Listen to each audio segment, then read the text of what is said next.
সূরা নাহালের নামকরণটা বলছি। নাহাল মানে মৌমাছি। নাহাল মানে কি?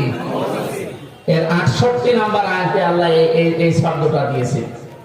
আল্লাহ আমাকে শিক্ষা দিতে চেয়েছেন আমাদেরকে, ওয়া রাব্বুকা ইলান নাহলি আনিত্তাখিযি মিনাল জিবালি বুয়ুতা ওয়া মিনাশ শাজারি ওয়া মিম্মা ইয়ারিশুন।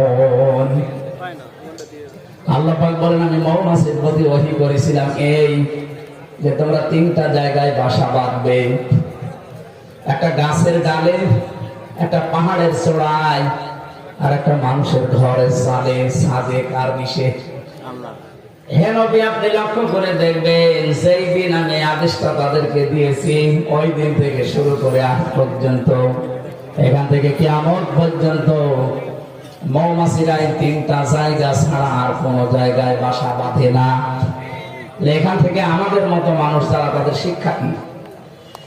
3টা জায়গা ছাড়া দেখেন এরা কোনো জায়গায় বাসা বাঁধে না।